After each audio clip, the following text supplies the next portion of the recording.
Et oui, comme je vois dans le titre, aujourd'hui on va parler de quel smartphone acheter en 2025 parce que oui, ça y est, hein, toutes les marques comme Xiaomi, Apple, Samsung, je vais pas citer bien entendu, hein, toutes les marques ont annoncé, ça y est, enfin, tous les smartphones entrée de gamme, milieu de gamme, haut de gamme.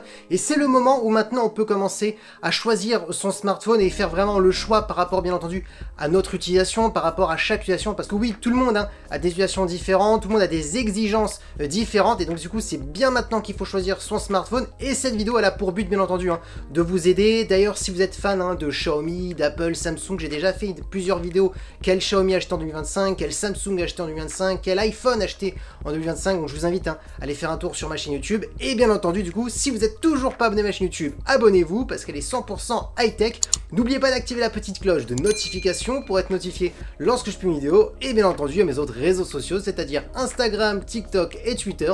Tous les liens seront en bas dans la description. Et bien entendu, sachez qu'on va commencer par les smartphones qui coûtent les moins chers, tout ensuite en montant pour les smartphones qui coûtent les plus chers.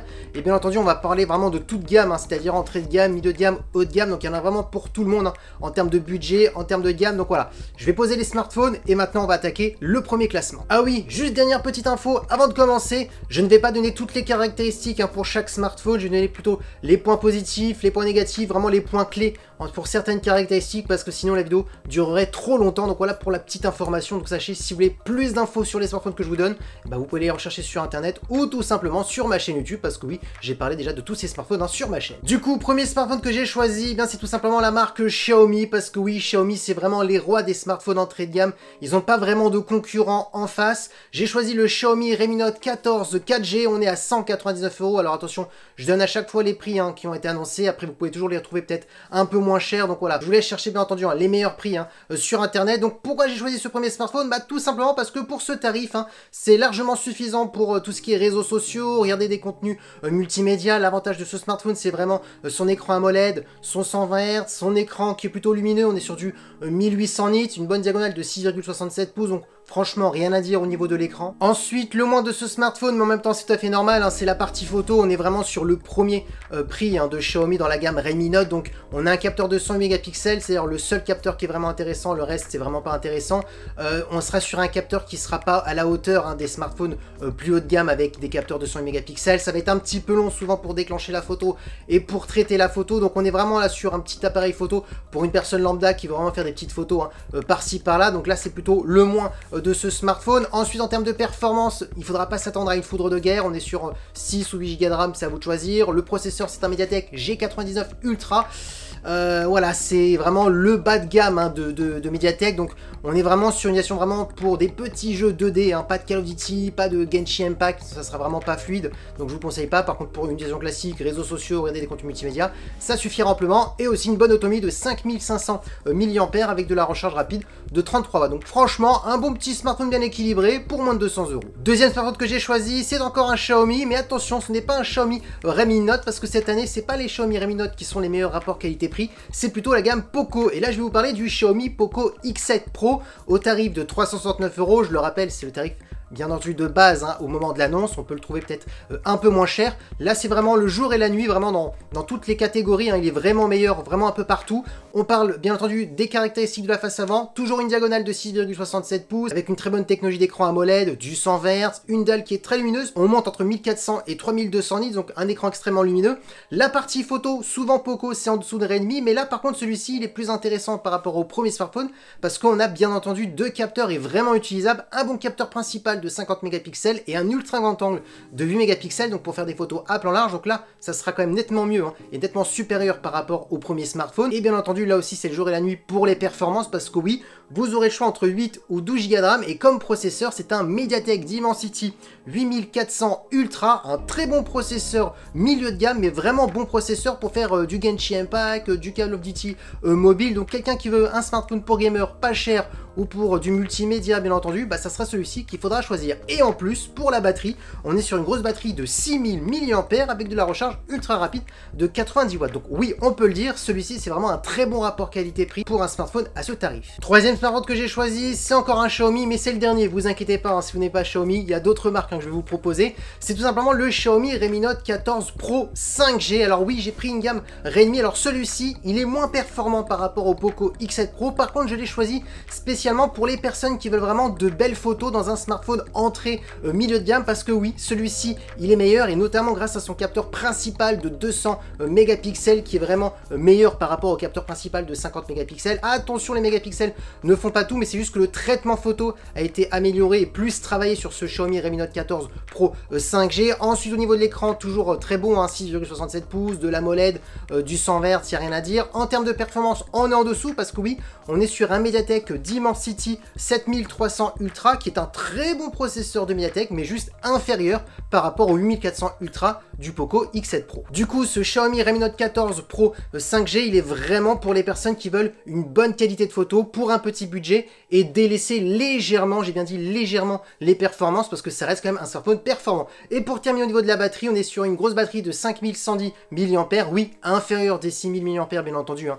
du Poco X7 Pro, et on est sur une recharge de 45 watts. Et bien entendu, j'ai oublié de parler du tarif, hein, on est à 399 € pour ce Xiaomi Redmi Note 14 Pro 5G. Maintenant, si vraiment vous n'aimez pas Xiaomi, bah comme quatrième smartphone, j'ai choisi un Samsung. Donc oui, on quitte Xiaomi, parce qu'on peut comprendre que vous n'aimez peut-être pas la surcouche Xiaomi, vous n'aimez pas tout simplement cette marque. Et bah mon quatrième choix, c'est vraiment le Samsung Galaxy A56, qui est tout simplement le tout dernier smartphone milieu de gamme sorti par Samsung et qui est très bon. L'écran, rien à dire, a une dalle de 6,7 pouces, Full HD+, AMOLED. Les écrans de Samsung sont excellents malgré qu'on est sur des smartphones milieu de gamme. Il ne faut pas croire que c'est que les smartphones haut de gamme chez Samsung qui sont très bons.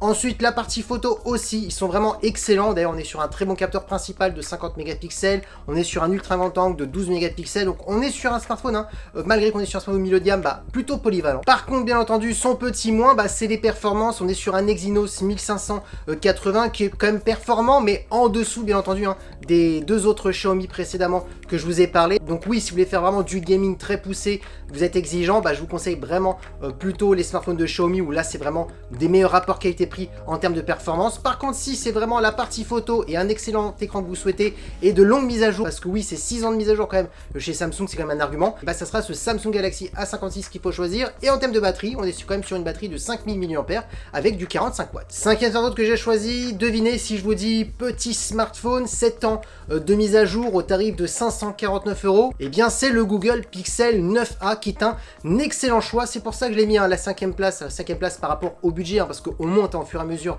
du temps, au fur et à mesure des smartphones. Pour 549 €, ça reste un excellent photophone. On connaît Google, ils sont souvent excellents pour des petits budgets. Souvent on critique, hein, les puces Tensor. Là c'est la Tensor G4 qu'on a sur ce Google Pixel 9a. Souvent on les critique parce que c'est pas aussi performant par rapport à d'autres smartphones haut de gamme. Mais là attention, on n'est pas sur le plus premium de Google. Et là, face à la concurrence, pour ce tarif-là, le Tensor G4 est largement à la hauteur. Donc oui, hein, pour faire du gaming, des tâches gourmandes, il n'y a rien à dire, hein. Pour un smartphone à ce tarif à 549, l'écran aussi est excellent. Google est vraiment très très bon. Si on est sur du 6,3 pouces, hein, pour ceux qui veulent la taille. Donc c'est pas un grand format. Donc un bon point pour les personnes qui en ont marre un petit peu des 6,6 pouces, 6,8 pouces. La 6,3 pouces, c'est parfait. En plus, on a un écran très lumineux jusqu'à 2700 nits, Full HD+, AMOLED. Donc voilà, vous connaissez, hein, les caractéristiques. Donc c'est vraiment un cinquième choix vraiment que je conseille. Et n'oubliez pas, on est aussi sur du 7 ans de mise à jour, donc ça c'est vraiment le bon argument. Par contre, le petit point négatif, hein, malgré qu'on est sur du 5100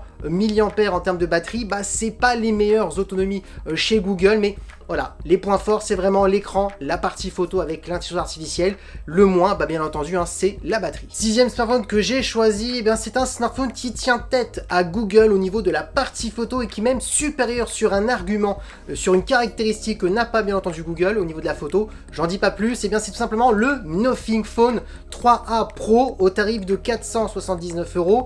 Si vous voulez un Nothing Phone 3A Pro moins cher avec pratiquement presque les mêmes caractéristiques, vous avez le Nothing Phone 3A qui est à 379 €, 100 € moins cher, et c'est juste un petit peu la partie photo qui change un petit peu. Après tout le reste, hein, c'est pratiquement pareil. Je vous rappelle, hein, les caractéristiques: 6,77 pouces, écran AMOLED, un écran extrêmement lumineux jusqu'à 3000 nits. D'ailleurs c'est l'écran le plus lumineux, hein, pour ce tarif, hein, par rapport à toutes les marques qu'on peut retrouver sur le marché. Un excellent écran très bien calibré. Au niveau de la photo, c'est ça l'argument de ce Nothing et qui a plutôt surpris, hein, pas mal de monde. Un capteur principal de 50 mégapixels, donc ça va être le meilleur capteur sur ce smartphone. Un ultra grand angle de 8 mégapixels et surtout un téléobjectif qui va permettre d'avoir un zoom optique jusqu'à x2 pour le Nothing Phone 3A classique. Et si vous prenez le 3A Pro qui a 479 €, et ben on a un zoom optique jusqu'à x3. Et c'est là où il y a un argument, un réel argument sur ce Nothing. que n'a pas Google sur le Google Pixel 9a, et en plus il est moins cher hein, ce Nothing Phone 3a Pro vu qu'il est à 479 € et on est à 549 € sur le Google Pixel 9a, et bah c'est le zoom optique. Donc oui, si vous voulez avoir un très bon zoom sans perte de qualité jusqu'à x3, bah ça sera plutôt ce Nothing Phone qu'il faudra choisir. Par contre attention en termes de performance, hein, ce Nothing Phone est légèrement inférieur par rapport au Google Pixel 9a. Donc il faudra choisir entre performance ou partie photo et surtout au niveau du zoom. Parce que oui, en termes de performance, on est sur un Snapdragon 7S Gen 3 qui est très performant mais quand même en dessous, hein, bien entendu comparé au Tensor G4. Et au niveau de la batterie, on est sur du 5000 mAh avec de la recharge rapide de 50 watts. Septième smartphone que j'ai choisi, c'est un coup de cœur pour moi cette année hein, pour un smartphone milieu de gamme au tarif de 529 €. Et bien c'est tout simplement la marque Realme et c'est le Realme 14 Pro Plus. D'ailleurs si vous voulez vraiment un test complet, parce que là je vais pas pouvoir parler de toutes les caractéristiques, mais si vous voulez vraiment un test complet, hein, la vidéo je l'ai mis il y a un mois sur ma chaîne YouTube, donc vous la retrouvez hein, facilement juste en dessous. Du coup ce Realme 14 Pro Plus, qui est intéressant déjà, c'est son design. On est vraiment sur un design vraiment très premium, un écran vraiment très bord à bord, un grand écran d'ailleurs, une diagonale de 6,8 pouces avec une très bonne résolution Full HD+, écran AMOLED, un écran plutôt bien lumineux hein, parce qu'on est sur du 1500 nits, un écran extrêmement bien calibré. La partie photo aussi, c'est un sacré argument face à Google, face à ce Nothing que je vous ai parlé, parce que oui, il a un très bon capteur principal de 50 mégapixels, un très bon ultra grand angle de 8 mégapixels et surtout un zoom optique parce qu'on est sur un périscope qui peut monter jusqu'à x3 sans perte de qualité parce qu'on est sur un capteur de 50 mégapixels. Et là aussi c'est encore un autre argument pour contrer le Google Pixel 9a qui n'a pas hein, de vrai zoom optique. On est sur un zoom numérique avec de l'intelligence artificielle. Donc là on est vraiment sur un concurrent au Nothing Phone hein, 3a Pro qui a aussi lui aussi un vrai zoom optique x3. Donc voilà, cette année on voit en tout cas que les smartphones milieu de gamme commencent quand même à avoir des zooms optiques. C'est une grande première. Avant si on voulait avoir un vrai zoom il fallait monter obligatoirement dans les smartphones à 800-900 € dans les smartphones haut de gamme. Là cette année c'est plus le cas grâce à Nothing et surtout à Realme. Ensuite en termes de performance c'est comme le Nothing, 12 Go de RAM accompagné d'un processeur de Qualcomm, le Snapdragon 7S Gen 3 mais qui est largement suffisant et qui est très performant. J'ai pu tester hein, tout ce qui est Genshin Impact, Call of Duty mobile, j'ai testé à mettre les graphismes jusqu'en élevé avec le taux de rafraîchissement en élevé, ça fonctionne parfaitement, pas de chauffe etc. Donc franchement rien à dire, le 7S Gen 3 hein, suffit amplement pour les smartphones milieu de gamme. Et bien entendu le gros argument que n'a pas Google ni Nothing, bah, c'est une grosse batterie de 6000 mAh avec de la recharge ultra rapide de 80 watts. Donc ça c'est encore un autre argument que possède ce Realme 14 Pro Plus. Donc c'est vraiment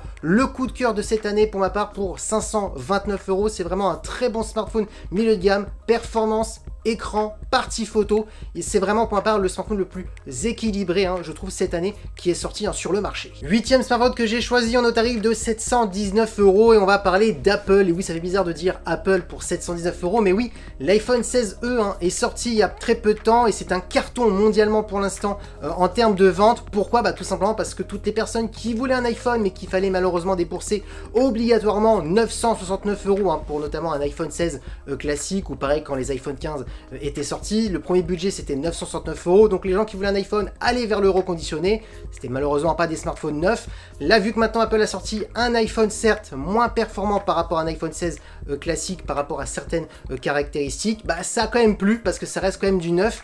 Les grosses caractéristiques qu'il faut vraiment noter sur ce smartphone, c'est vraiment la puce A18, alors qu'il possède un cœur de moins par contre hein, que l'iPhone 16, mais ça reste extrêmement performant donc pour faire du gaming, utiliser des applications gourmandes, tout ce qui est aussi contenu multimédia, parfait. On est sur un excellent écran OLED. Par contre attention, 60 Hz, pas 200 Hz. Le 100 Hz chez Apple c'est uniquement sur les iPhone Pro, hein, même sur les iPhone 16 classiques. Le design, c'est un nouveau design par rapport aux anciens iPhone SE, mais on reste sur un ancien design avec l'ancienne encoche comparé à un iPhone 16 classique, mais ça reste quand même un très bon smartphone, en plus avec une très bonne autonomie, parce que oui, la puce C1, qui est la toute nouvelle puce qu'a créé hein, eux-mêmes Apple pour avoir la 5G, hein, pour avoir Internet, bah, consomme beaucoup moins que celle de Qualcomm, et donc du coup, c'est ce qui a permis de gagner vraiment plusieurs heures d'autonomie, et c'est pour ça qu'il y a eu pas mal de personnes qui possèdent maintenant cet iPhone 16e qui ont été surpris qu'il y avait même une meilleure autonomie par rapport à un iPhone 16. Donc ça c'est quand même un sacré argument, et bien entendu les 7 ans de mise à jour pour cet iPhone 16e. Donc on était obligé de le mettre hein, dans le classement, parce qu'en plus c'est actuellement le top des ventes hein, pour 2025. Donc voilà, on était obligé de mettre cet iPhone là, même si je sais que certains dans les commentaires vont me dire ah 719 € ça reste cher, et non, parce que ça reste quand même un iPhone. Huitième smartphone que j'ai choisi, c'est tout simplement une pépite en termes de rapport qualité-prix-performance, et c'est signé bien entendu, hop, Xiaomi. Et oui, le Xiaomi Poco F7 Ultra, entre 750 et 800 et quelques euros, tout dépend la RAM que vous prenez, hein, le stockage. Pourquoi c'est une pépite en termes de rapport qualité-prix? Bah tout simplement quand vous regardez la fiche technique, on est vraiment sur un écran AMOLED, Quad HD+, du 120 Hz, un écran extrêmement lumineux parce que oui, il peut monter jusqu'à 3200 nits.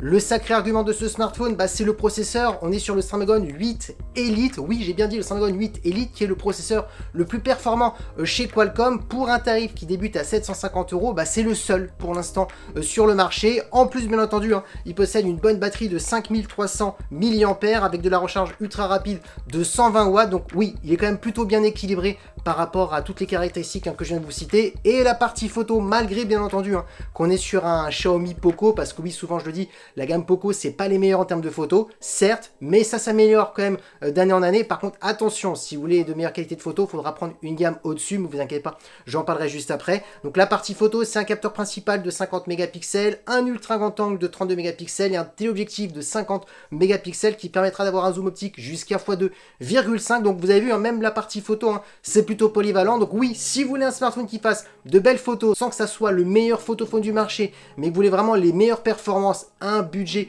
le plus bas possible avec le meilleur processeur avec ce Snapdragon 8 Elite, et ben ça sera ce Xiaomi Poco F7 Ultra qu'il faudra choisir. 9, 10, 11, 12, vous allez dire mais pourquoi il dit ça? Bah tout simplement, je vais vous donner maintenant tous les smartphones que vous pouvez acheter les yeux fermés quand vous avez un budget entre 1000 et plus de 1000 euros. Donc on peut le dire quand vous avez un budget qui est quasiment illimité. L'autre choix que j'ai fait, bah, c'est les Google Pixel 9 Pro, 9 Pro XL qui sont à plus de 1000 euros. On est vraiment sur des pépites technologiques en termes d'intelligence artificielle, en termes de partie photo, en termes de traitement photo. Ça fait des années que Google nous prouve que ça sert à rien d'avoir des gros capteurs avec plein de mégapixels ou plusieurs capteurs pour avoir de la polyvalence au niveau de la photo. L'IA fait quand même des miracles, on va pas se le cacher.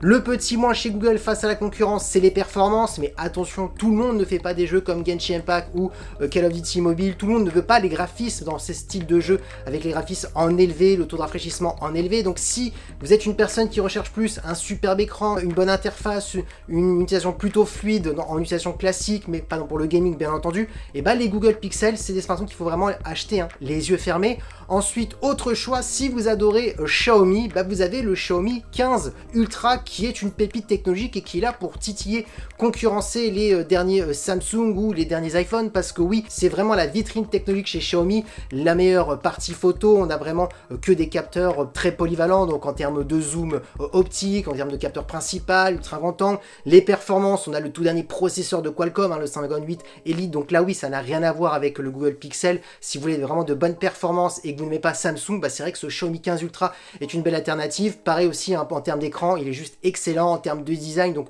c'est vraiment le meilleur Xiaomi que Xiaomi n'a jamais sorti. Donc c'est pour ça que je parlais tout à l'heure par rapport au Xiaomi Poco F7 Ultra qui est certes à 750 euros, à très bon rapport qualité-prix performance et un bon photophone, mais attention, il n'égale pas le Xiaomi 15 Ultra qui a été annoncé, je crois si je me rappelle bien, au tarif de 1469 euros.